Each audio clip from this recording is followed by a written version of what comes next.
এসো আলোর পথে মিডিয়া গুরু। এমন ভাবে ছড়িয়ে ছিটিয়ে রয়েছে আমাদের সমাজে ভাইরাসের মতো। আমাদের সমাজে, এই মুসলিম সমাজে অনেকেই এই গান বাজনাকে হালাল মনে করে নিয়েছে। হালাল মনে না করলে তাদের বিবাহ শাদীতে, তাদের অনুষ্ঠানে গান বাজনা বাদ্যযন্ত্র ছাড়া অনুষ্ঠান জমে, গান বাজনায় জমে। এমন পরিস্থিতি হয়ে গেছে যে প্রকাশ্যে এই গান বাজনা বাদ্যযন্ত্র প্রকাশ্যে বাজাচ্ছে জনসম্মুখ করে। অনেক এলাকা আছে শীতের মৌসুমে আপনার রাতের 1টা 2টা 4টা ফজরের আগ পর্যন্ত বড় ধরনের বাদ্যযন্ত্র লাগিয়ে রাখে, বিকট সাউন্ড দিয়ে মানুষের ঘুমের 12টা বাজে।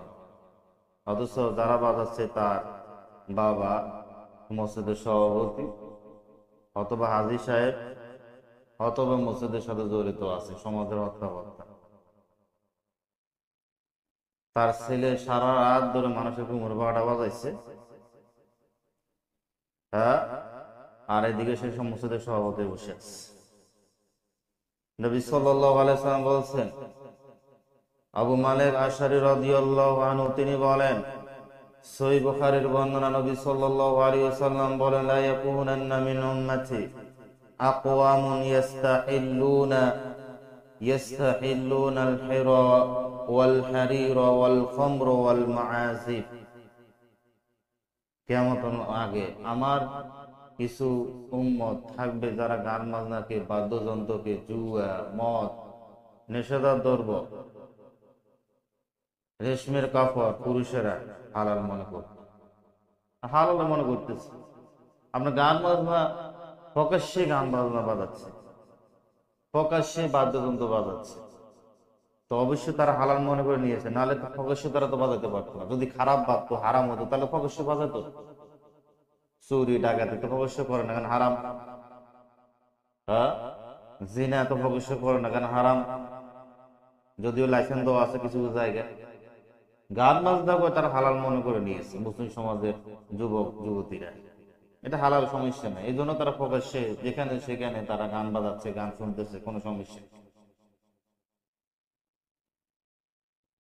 নবী সাল্লাল্লাহু আলাইহি ওয়াসাল্লাম আরো বলেন, তিনি বলেন, ইবনে আব্বাস রাদিয়াল্লাহু আনহুমা তিনি বলেন, নবী সাল্লাল্লাহু আলাইহি ওয়াসাল্লাম বলেছেন, ইন্নাল্লাহ তাআলা হাররামাল খামর ওয়াল মাইসির ওয়াল কুবা। নিশ্চয় আল্লাহ সুবহানাহু ওয়া তাআলা জুয়া, নেশাদার দ্রব্য এবং বাদ্যযন্ত্রকে হারাম করছেন। আপনি মুসলিম, পরিচয় দেন মুসলিম, আপনার বাপ মুসলিম, আপনার মা মুসলিম, আপনি নিজেও মুসলিম, আব্দুর রহমান বলে পরিচয় দেন, আপনি মুসলিম। যে জিনিস আল্লাহ হারাম করছেন সেটাকে আপনি হালাল ভাবে কিভাবে বাজাচ্ছেন, কিভাবে আপনি হালাল ভাবে সেটা আপনার ঘরে লাগিয়ে রাখছেন। আপনার ঘরে সারাক্ষণ হিন্দি গান বাজনা চলে, আপনি কিভাবে আল্লাহর রহমতের আশা করেন? আপনি কিভাবে আপনি আল্লাহর পক্ষ থেকে আপনার উপর রহমত বর্ষিত হবে, আপনার পরিবারের উপর বর্ষিত হবে, এটা আপনি কিভাবে আশা করেন? প্রশ্নে আসে। আপনি তো এটা হালাল মনে করে নিয়েছেন, এই জন্য তো আপনি বাজাচ্ছেন প্রকাশ্যে। শুনুন, নবী সাল্লাল্লাহু আলাইহি ওয়াসাল্লাম বলেন, 3টি পাপের কারণে 3টি আযাব আসে। 3টি পাপের কারণে 3টি আযাব আসে। নবী সাল্লাল্লাহু আলাইহি ওয়াসাল্লাম বলেন, লা ইয়াকুনান্না ফি হাযিহিল উম্মাতি,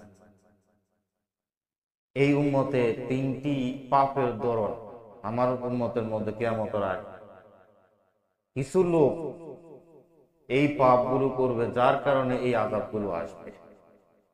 কি আযাবগুলো আসবে? নবী সাল্লাল্লাহু আলাইহি ওয়াসাল্লাম বলেন, ফাসফুন ওয়া কাসফুন ওয়া মাসফুন, ভূমি দূষিয়ে দেওয়া হবে, ভূমিকম্প হবে, ভূমি দূষিয়ে যাবে। 2 নম্বর, উপর থেকে অথবা বিজাতি কাফের বেঈমানদের পক্ষ থেকে আল্লাহর আযাব দেওয়া হবে।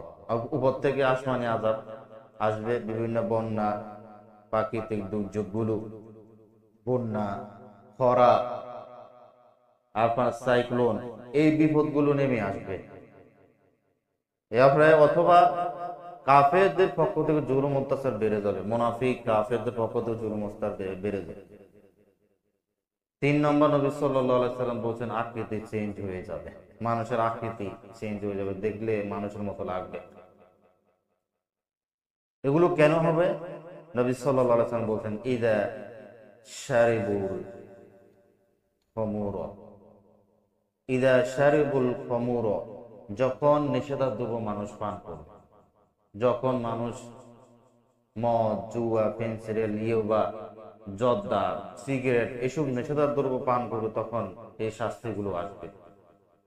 2 নম্বর, নবী সাল্লাল্লাহু আলাইহি সাল্লাম বলছেন ওয়াত্তাকুদুল কাইনাতি, যখন বাদ্যযন্ত্র বেড়ে যাবে, যখন বাদ্যযন্ত্র বেড়ে যাবে, ওয়াদরবুল মাআজিব, গান বাজনা, নায়ক নায়ক আপনার গায়িকারা তারা গান বাজনা করবে, বাদ্যযন্ত্র বেড়ে যাবে, গান বাজনা বেড়ে যাবে, বাদ্যযন্ত্র বেড়ে যাবে, তখন এই আযাবগুলো আসবে।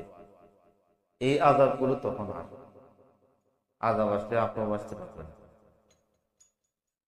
আপনিও বাঁচতে পারবেন। অতএব সাবধান।